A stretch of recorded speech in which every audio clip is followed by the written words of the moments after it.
Welcome back, everybody. Hot Mike rolling on this snowy Tuesday morning.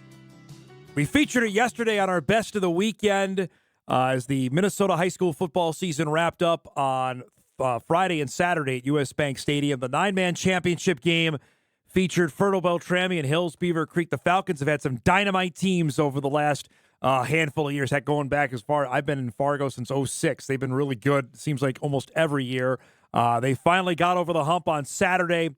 They won the championship, defeating Hills Beaver Creek to win a first state title in football. I'm super pumped to have our next guest on, who apparently he's in the middle of class and he's good enough to join us. Brian Nelson, that's his coach. What's going on? How you doing? Congratulations. Thanks. So I'd introduce you to my human anatomy class. It's about 30 kids here. The best students in the state of Minnesota. Fantastic. Hi, everybody. Last day before Thanksgiving, too. So there you go. You told me before we were visiting, exhausted, exhilarating. Any other words to describe what went down last weekend?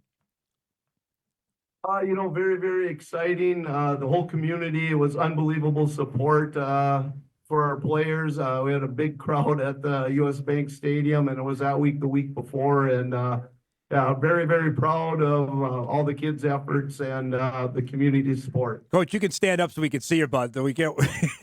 I can't hear you very good on my little computer. There you go. That's perfect right there. Okay. Tell me about the welcome home. Did you get the fire truck and all that good stuff coming back?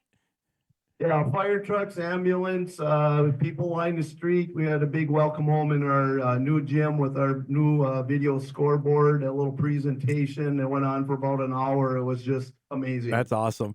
You've been down there before. Why was this year different? Tell me about going back there and was it unfinished business in your mind? Yeah, these seniors that we have, and I have about 10 football players in here. I have the captains in here, and I think they got a taste of it in 2021 when we were runners up, and we had some unfortunate injuries the next couple of years in the semifinal game, and I think it was their goal to go down there and not just compete there, but to win it. Was just the experience level too of being back there? How much did that help, knowing it's not too big? You've had guys be in that building and play many games inside that building.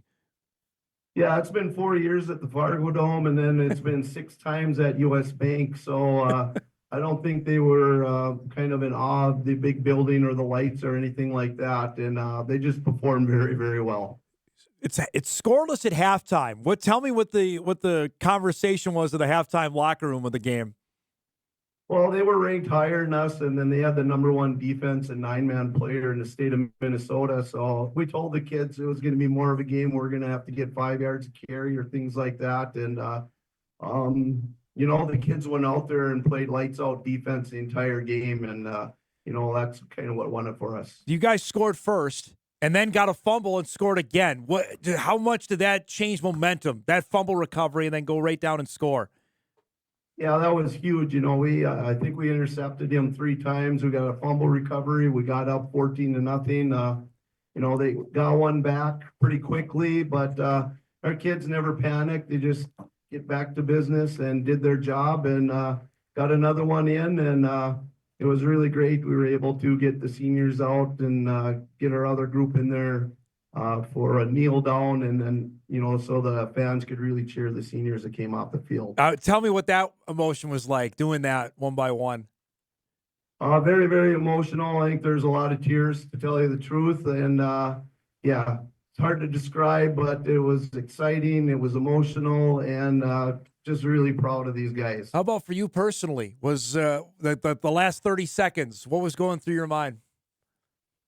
I didn't get very calm until the final kneel down. I think it was kind of a nail biter game the whole way, and that's the way a state championship should be. Shouldn't be a blowout. And it was 2 great teams, and we had some things fortunate go for us, and we came out on top in first state championship for football team.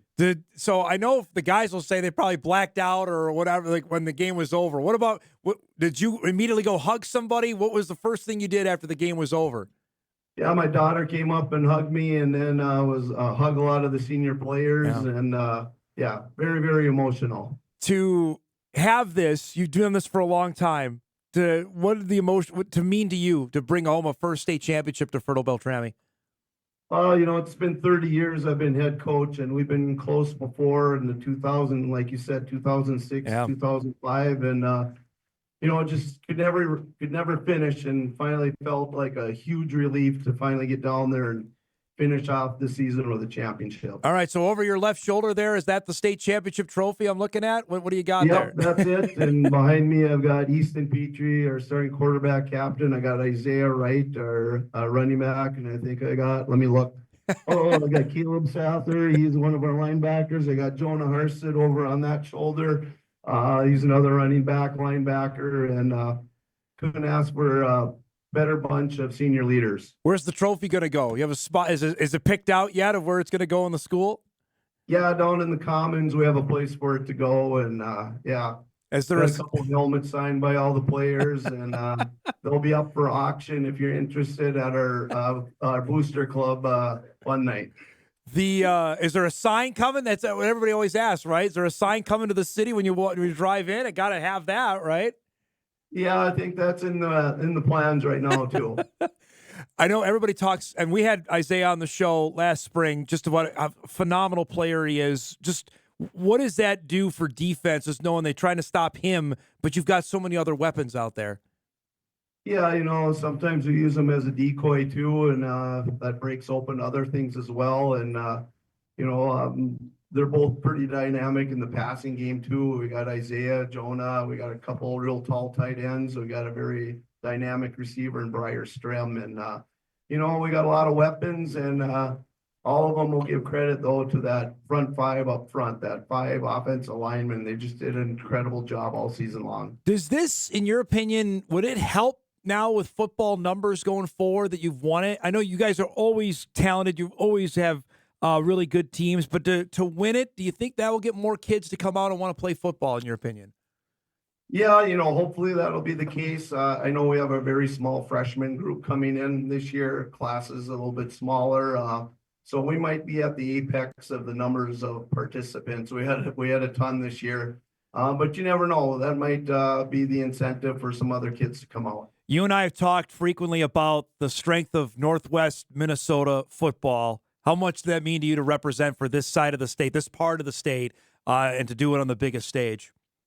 Yeah, I think Section 1 has been in like the state playoffs or championship game like 12 of the past years. And, we're always being compared to them. And we take a look at some of the northern coaches, Mountain Iron Buell and Nevis and now us. And, we're bringing the trophy north. So we play pretty good football up here, too. I got to ask before I let you go. You got to get back to school. I don't want to get you. I don't want to get anybody in trouble. I think they're fine with taking some time for this. The bus trip back home, what was that like? Describe what that emotion was on the bus ride back home. It was pretty exciting to start with, and then it was pretty quiet because we had some real tired, worn out guys. The 10 a.m. kick, you're used to that though, right? But what goes into that of getting ready for an early start time like that? Because you're not playing football normally ever at that time.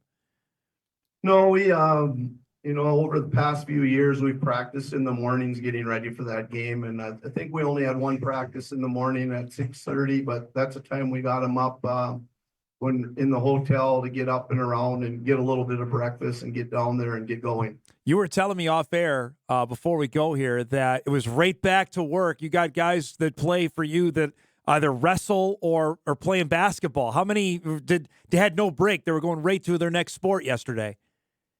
Yeah, right to a 6 o'clock practice. Coach Steffes, they were state runners up last year in basketball, and he's on our football staff.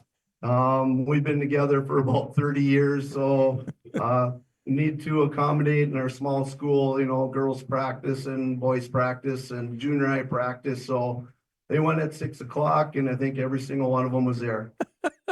It's great to see you. Congratulations, everybody. Everyone have a great Thanksgiving. Coach, it's great to see you. Thanks for the time, and congratulations. Well, thank you, and thank you for the coverage. Anytime. There he goes, Brian Nelson and his class and part of his team. Take my class. See you guys. Congratulations. That's a cool deal, and congrats to them on what a magical run there. And they've had dynamite teams. We've had Coach on several times over the last couple of years, and Isaiah Wright is a tremendous player. You saw us in the highlights there, and his college commitment is still waiting. Obviously, he was originally committed to UND. He decommitted a few months ago, so we're still waiting to hear what happens for him. But that's quite the run, and for this part of the state to bring home a state title, always love bragging about that. So congratulations to Fertile-Beltrami on winning a first state championship in football. We'll take our final break. We come back. We still got a couple emails pouring in, I know, from some UND supporters about what we were chatting about, and we'll get you ready. Got a big Sports Tuesday on tap. We'll do that when Hot Mike wraps right after this.